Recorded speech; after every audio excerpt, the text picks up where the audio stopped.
Hello and welcome, my name is Racho, and today we will be covering Lavos. Lavos Prime just came out a few days ago, and I know I'm a bit late to making this video, but I just didn't really feel that rushed to make this video, mostly because Lavos doesn't do a whole lot. His abilities are very bare bones, and there isn't really much to them.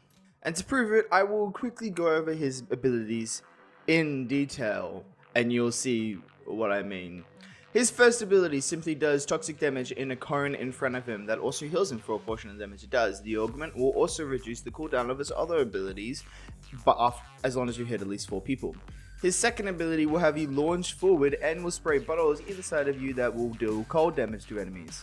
His third ability will send a probe out forward that will do electricity damage to enemies, convert ammo type into universal ammo drops, health or energy orbs into universal orb drops, and will also reduce the cooldown of his other abilities by the set amount for every enemy that is hit. And his fourth ability will do heat damage in a full 360-degree radius that, with the right setup, actually does a lot of damage.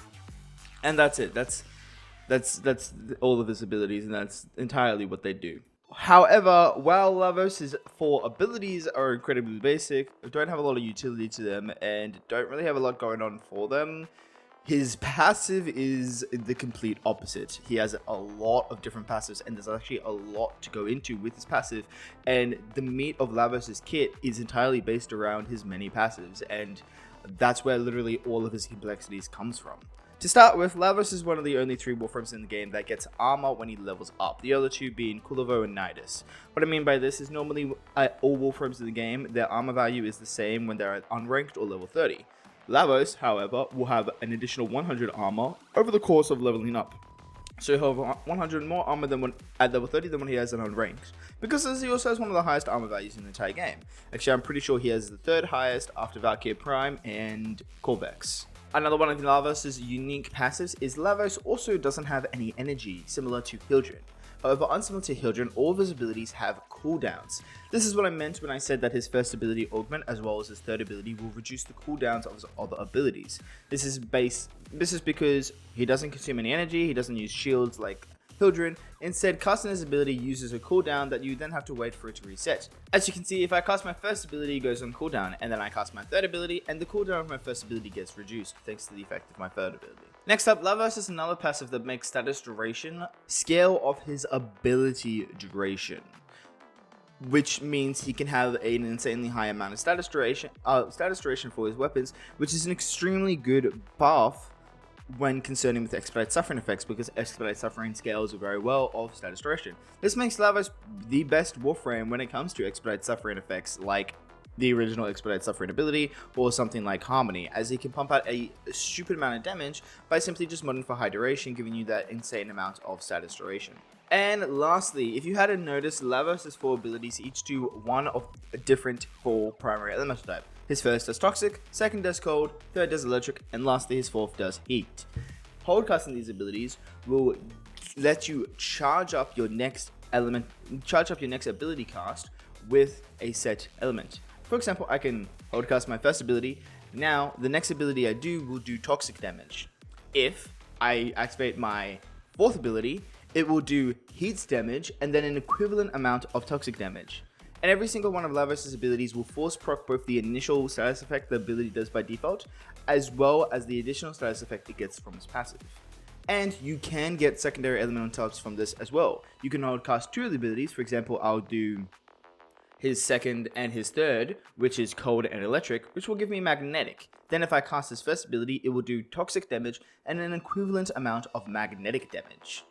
This allows him to essentially do any damage type he wants with any of his abilities. This passive of Lavos is even further increased and further made better with his Augment's Valence Fumation for his passive, With this, you can charge up any element you want through the use of his passive. For example, I can get blast damage by charging up his second and fourth ability, giving me cold and heat, and then casting any one of his abilities will then give me that charged damage type to my weapons.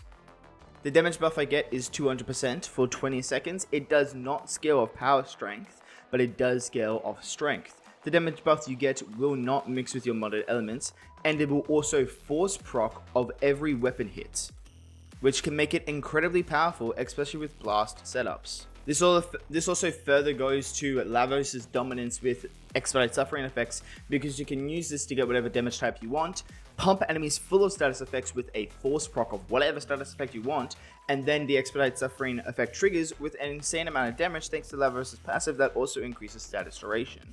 Lavos is all about his passive, and with his passive, he is an incredibly powerful Warframe. Like, he is honestly a very powerful weapons platform thanks to Valence Formation, and an extremely good with Expedite Suffering effects.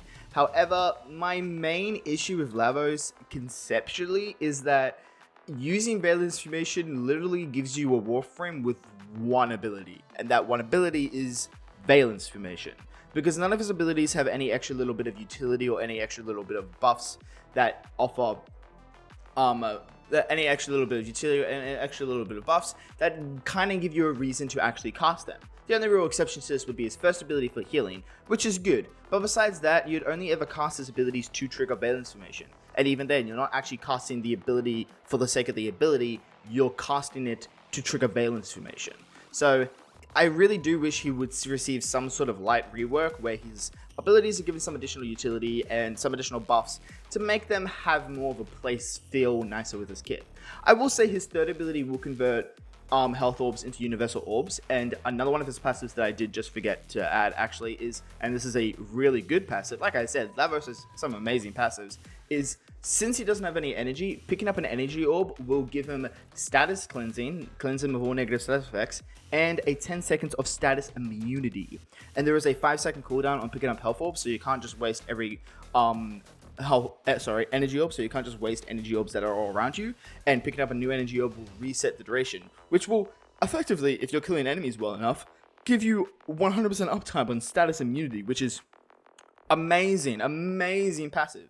And this also works if you pick up universal orbs as well. So using your third ability, we'll be able to convert health orbs into universal orbs to charge your passive to give you status immunity.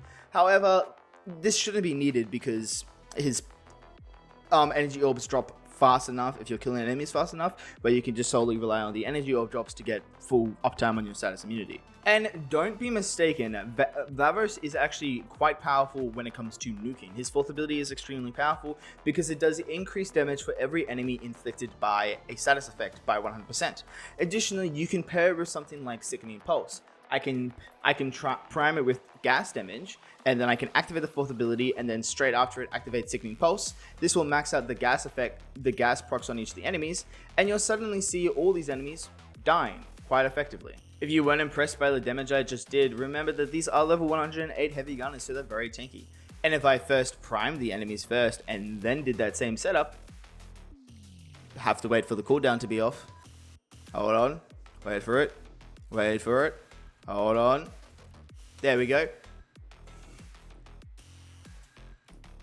We can see a much different result where enemies just start falling apart, because the ability does even more damage the more enemies are affected by status effect, and Lavos is all about applying different status effects, and also Lavos can just make use of a primer like Epitaph or a companion or something like that. With the same setup, you could get corrosive and then activate your third ability, which applies enemies very effectively, armor stripping them. Then I can do the same effect, killing them, Sickening Pulse, and now they're all dead. Lavos is actually a really effective nuke. The issue that Lavos faces when it comes to nuking is his cooldowns. His first, second, and third ability all have relatively short cooldown abilities, but his fourth cooldown is 30 seconds. And while you can lower it with your fourth augment and your third ability, it still makes his entire gameplay loop slow. And when you compare to other Warframes that can nuke just as effectively as him, but don't have to suffer through cooldowns, It's like, maybe not. And brings you back to Valence Formation, which is an incredibly powerful effect. But again, with Valence Formation, he has one ability, Valence Formation. And even with the nuke setup, he also still kind of just has one ability, which is his fourth ability, because you're only ever using the other abilities to reduce the cooldown of his fourth ability. The only one that's actually ever doing anything is his fourth. Unless you need heals, in which case, yes, his first ability is definitely useful. Anyway, I ragged on Lavos enough. He is actually even though he has his faults, he is a very powerful Warframe, and I do actually have a build to show you in this video. So let's get straight into it. So this build is a melee influence build, making use of his ability to have force procs on every hit. We'll be using the Blast status effect because Blast is extremely powerful, and we'll also be making use of Volt's helmet ability, Shock is the name of the ability, with the Augment Shock Trooper, which will give our weapon electricity damage that doesn't mix with any elements. By using Valence Formation and Shock Trooper to give us electricity to trigger melee influence, as well as giving us the damage type we want to actually spread with melee influence, it allows us to put on a lot of other mods and other stuff that normally wouldn't be able to actually fit onto a melee influence build, because melee influence builds are very mod restricting, which allows us to do have a lot of extra stuff. Like, we can increase the range, we can get elementalist mods in there. We don't have to mod too much for status effects, because Lavos force procs blast, so we don't have to go fully into status effects, status chance on our weapon, as we just need enough status chance to proc Shock Trooper. And it allows us to make actually a very, very powerful setup. Like, I can't stress this enough. He is actually a very powerful Warframe. There's just not necessarily a lot to be desired in his kit. As you can see, these enemies die extremely effectively. I mean, simply just being able to force proc Blast and pairing that with melee influence and a weapon like Gunson Prime, which is a Warframe which has a crap ton of multi-hits, basically meaning it applies status effects like nobody's business, makes it a ridiculously powerful setup that will just completely nuke rooms. So let's actually look at the build itself. I have only modded for duration. This is because he doesn't need range for Valence Formation. Valence Formation doesn't scale with strength, and we're not using strength or range or anything for any of his other abilities, because we're not using any of his other abilities. Shock Trooper does scale off strength, so we're not getting strength for Shock Trooper. But Shock Trooper isn't what's killing with this setup. It's the Blast from Valence Formation, so we don't really care about that.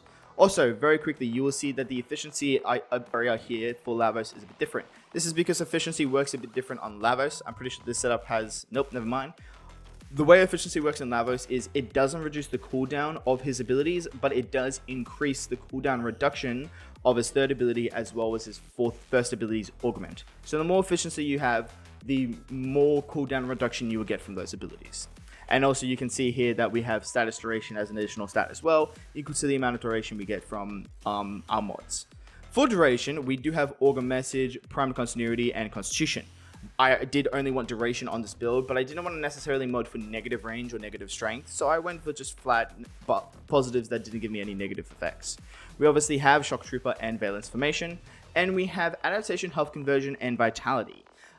Lavos doesn't have any energy, which means he can't really shield gate, which means we kind of have to rely on a health tank setup, especially because Lavos has a lot of armor and he also has a lot of health, especially Lavos Prime that has even more health. And since his setup is so light on mods, because we actually only need to use duration, because we don't need strength, doesn't affect our setup, we don't need range, doesn't affect our setup, we can just dump everything into duration and put the rest into survivability, which is totally fine. And with Vitality, Arcane Blessing giving us even more health, Adaptation, and Health Conversion, we get a lot of effective health points. The other arcane we are using is obviously Arcane Strength, which will give us increased attack speed for our melee, which will further increase the amount of damage we're doing, and the Aura mod you can run whatever you want. So this is the actual Gunson Prime build. It is a bit different from my other melee influence builds that you may be used to. Obviously we have melee influence, and obviously we have condition overload giving us our base damage. We have our faction mod. This is extremely important, as faction damage triple dips with melee influence. This means we aren't having our damage multiplied by 1.45. We're having our damage multiplied by 1.45, and then we're having our damage multiplied by 1.5 again, and then we're having our damage multiplied by 1.45 a third time, which is a massive damage increase, and you will lose a lot of damage by not having any faction damage, so you 100% want to use this. Primed Reach. Reach range is a massive buff for melee weapons. It means you're hitting more enemies, especially with melee influence setups. It means I'm applying more status effects, meaning more status effects spreading. It's going to be doing a lot more damage, so Reach is awesome. 100, a very big buff for melee setups, and it's good that we can actually use it here, because for most melee influence setups, we don't have the mod space for it. Obviously, Berserker Fury for attack speed, Galvanized Steel for crit chance, as well as crit damage, and we also have Organ Shatter for even more crit damage. Then we have Blood Rush for more crit chance, and we're using Galvanized Elementalist, which unfortunately isn't maxed out because I don't have the Endo right now. Galvanized Elementalist will only give us that status damage, further increasing the amount of damage Blast does, but it also gives us, at max rank, 120% status chance at 4 kills. This is all the status chance we need for the setup, because quite frankly, we don't need a lot of status to apply Blast because it will force proc. We only need status to apply Electric through Shock Trooper, and we only need to do that once every 20 seconds for melee, 18 seconds for melee influence. So we don't need to apply status that much, so the status buff we get from Galvanized Elementalist is more than enough, and this frees up another mod slot, as we can run the Elementalist mod without also needing to use Weeping Runes or something else in another mod slot, allowing us to mod on something like Organ Shatter. For the companion, you have a few options. You could go for a Beast Companion, maybe the Pensive Profiler give you some healing through Hunter Recovery, and Profilers are helpful because they also give you the health gate, and this is a health setup, but we have our first ability for healing, so I'm not too worried about that. Instead, we're going to use Diriga for some additional priming. The reason why Diriga is so good for priming is we can use Arc Coil, which will zap enemies in an area, and we have Manifold Bond, which will apply the status effects of our weapon onto enemies within whenever the companion activates one of its abilities. Arc Coil is good for this because it only has a 5-second cooldown, and Manifold Bond will reduce the cooldown by 3 seconds each time you kill an ability with 3 or more unique status effects. So we can basically spam Arc Coil to spam status effects applying enemies. Tenacious Bond for some additional crit damage for our weapon. Maximus Bond will help lower the recovery timer whenever Diriga is down, as killing Xmas will reduce the recovery timer by 18 seconds. Guardian, which will give us some additional survivability whenever our shields break. Guardian will fully restore them, and then also go on cooldown. Regen will reduce the recovery timer, making Diriga come up faster. Synth Deconstruct will give us additional health orb drops, which is nice, gives some additional healing.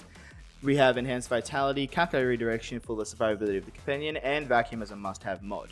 For the weapon, we are using the Laser Rifle. You could also use the Prisma Burst Laser Rifle or the Primed Laser Rifle. We want to use one of these two weapons, as they both have full IPS damage by default, and they have enough status crit chance to get 50% or higher crit chance by simply modding on Crit Delay for Tenacious Bond.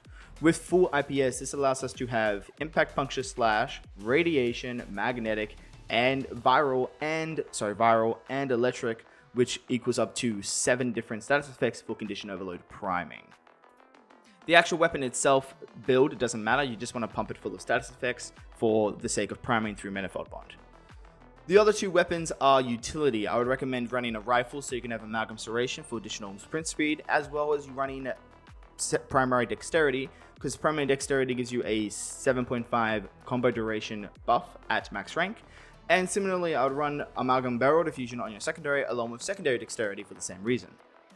Since this is a quick attack melee setup, we are obviously running Neromon for the Power Strike passive, which will make it so that if our combo duration does run out, instead of losing all of our built up combo, we'll only be losing 5, which is a massive buff for any quick attack melee setup. Anyway, that is the build that I have for you today. I do hope you enjoyed it. I hope you enjoy Lavos. I hope Lavos does get some touch-ups. He's honestly a really cool Warframe and a very powerful Warframe, and his passive is... again, he has some of the best passives in the game, honestly. He just doesn't really have a lot going on with his actual abilities, and it puts him in a bit of a weird spot. Anyway, if you like this video, go check out some other videos. Maybe I've done a video on a Warframe that you're particularly interested in. Otherwise, feel free to leave a comment down below asking me to do a video on a Warframe you're particularly interested in. I'm more than happy to take recommendations. Leave a like and a subscribe if you enjoyed the video as well, and until next time, bye bye!